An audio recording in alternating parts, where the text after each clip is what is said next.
Денес сме на Универзитетот Гоце Делчев во Штип со студентите на Економскиот факултет, заедно со моите колеги од Царинската управа.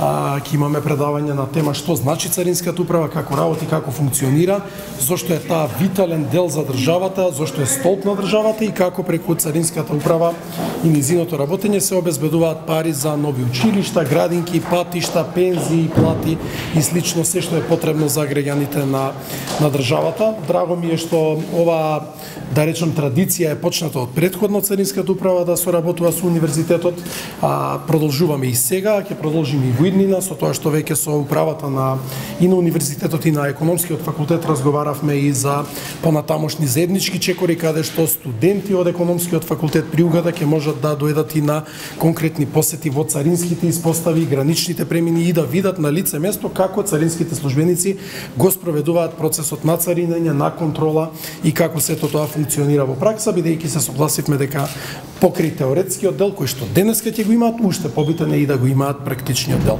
Навистина благодарности и до ректорот, и до деканката, и до службите на факултетот и на универзитетот за можноста да бидеме тука. За мене и за колегите е навистина чест и очекувам да има успешна сесија и успешно предавање, успешна соработка во иднина, се со цел што повеќе и успешни студенти од универзитетот и од факултетите при универзитетот кои што ќе произлезат во иднина. Господине Богоевски, што за државата значи добра и ефикасна царинска управа?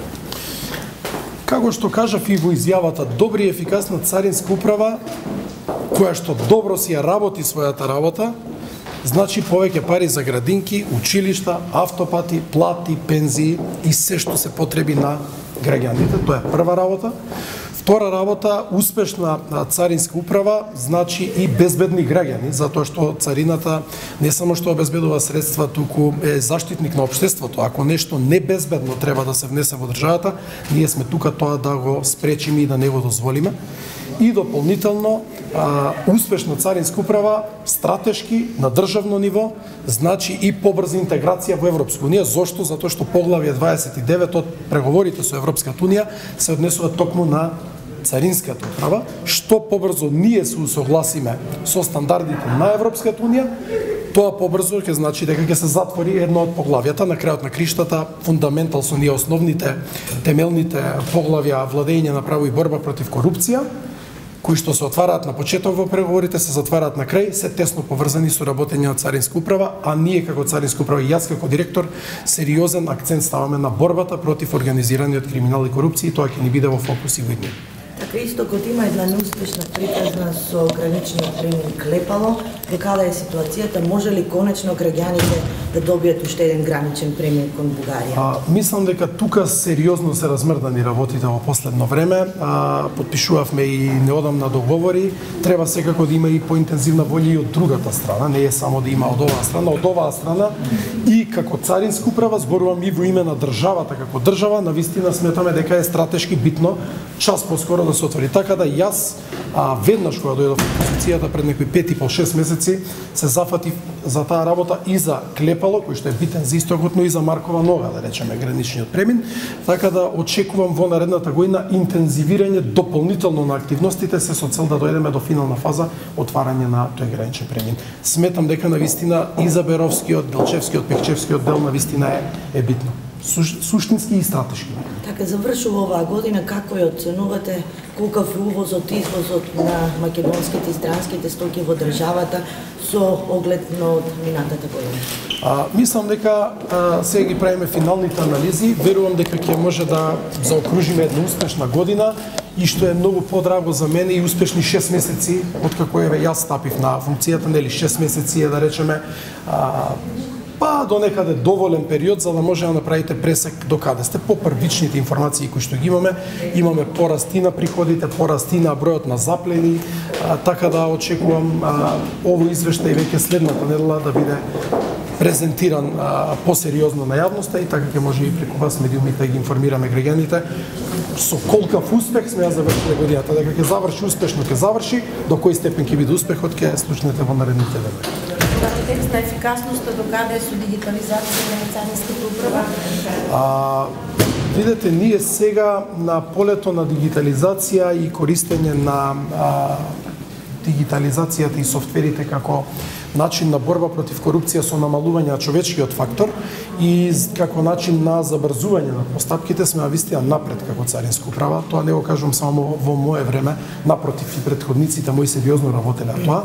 Сега имаме нешто што е најново, проект со корејската царина, каде што добиваме податочен склад и добиваме систем, односно софтвер за анализа на ризик. Тој сериозно ќе ни помогне во зголемување на приходите преку борба против организираниот криминал и корупција. Дополнително го развиваме и транзитниот систем, кој што комплетно е усогласен со системите на Европската унија. Тоа значи транзитна постапка може да се отвори во Македонија и да се затвори некаде во најсеверните, најдалечните делови на Европската унија, бидејќи го имаме истиот систем кој што го користат и тие, што на пример во Албанија, која што ни е соседна држава и исто кандидатка, не е тоа случајот. Така да во делот на дигитализација сме прилично напред. Очекувам некаде рана пролет да почне имплементација на паметните камери кои што заедно со софтвер за препознавање на регистарски таблички ќе се постават на сите гранични премини. Дополнително очекуваме на граничниот премин Табановци и најверојатно на уште еден граничен премин некаде на почеток на пролетта и боди камери, телесни камери кои што ќе ги обезбедиме за царинските службеници да ги носат, така да сметам дека овие работи навистина ќе ни помогнат во зголемување на приходите и борба против криминалот и корупцијата. Дроновите до кај се? Дроновите, добро што ме подсетивте, ви благодарам. Дроновите ни се со помош на британската служба за даноци и царини. Тие дронови кои што ги презентиравме пред 2 дена, се работи за 3 дронови, на вистина сериозна технологија, можат да патуваат до 7 до 8 километри од местото каде што тргнале, можат да одат до висини над 500 метри, да бидат прилично невидливи за потенцијалните шверцери или криминалци кои што ќе бидат предмет на истрага. Имаат висока резолуција на камери, термални камери, звучно можат да и да емитуваат звук и да примаат звук, така да очекувам и овие како дел од збогатување на технолошкиот арсенал, да го кажам, на царинската управа, да ни помогнат многу во работењето. Дали преку Западен Балкан се размислува, односно има тенденција за едно царинско подрачје? Западен Балкан до сега има успех и навистина има за цел домашните компании да ги направи поконкурентни на меѓународни пазари, со тоа што ќе им ги скрати трошокот временски и трошокот финансиски кои што тие го имаат. Очекувам дополнително да се напредува. Најавувам некаде во наредните месец дена најверојатно и подпишување на договор со Српската царинска управа во делот на признавање на така наречените кантарски белешки. Тоа значи дека еден превозник своето товарно моторно возило, ако го измери на српска страна, нема да има потреба да се мери повторно на македонска страна и обратно. Сега мора да се мерите 2 пати, нема логика, нели, ако имаме едно застанување на Табановце за документи, 2 пати да имаме мерење, тоа очекувам да го скрати навистина периодот на комплетниот процес на превоз на превозниците. И дополнително нешто што не е во рамки на Отворен Балкан, а е дополнителна иницијатива која што ќе ја помогне трговијата и движењето на патниците, е што на почетокот на следнава година очекуваме и интензивирање на активностите за целосна имплементација на едно застанување One Stop Shop со Косово. Како што имаме на Ќафасан со Албанија, на Табановце со Србија, сега и на Косово, така да сите овие чекори очекувам да ги намалат трошоците на компаниите, да го намалат времето кое што компаниите го трошат и со тоа компаниите да бидат поконкурентни на меѓународните пазари. И на крај само за шварцуваната брендирана облека утрина во имате успешна акција. Што е најчесто и за акцијата, но што најчесто се шверцува на нашите граници? Па видете, статистиката која што ќе извадиме во наредните денови верувам ќе покаже и што најчесто било предмет на шверцување, меѓутоа гардеробата, да кажеме, е една од тие работи. Прекурсори за производство на дроги, исто така имавме сериозна заплена минатата недела, што на крајот се испостави дека и дел од една посериозна мрежа која што имала и лабораторија на територија на државата, така да успеавме и тоа да го разбиеме. Често пати се случува да имаме и заплени во делот на нафта и нафтени деривати, например.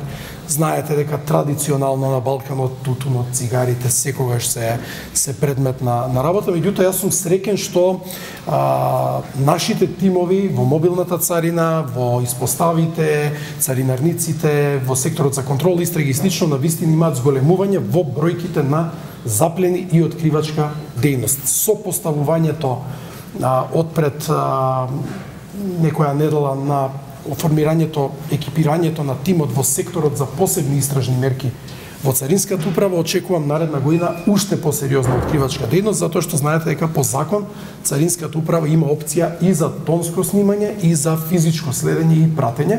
Тоа сега го ставаме во функција, тука исто така имаме опрема, тимот се екипира и очекувам и тоа заедно со целата технологија претходно што ја спомнавме да помогне во откривачката дејност.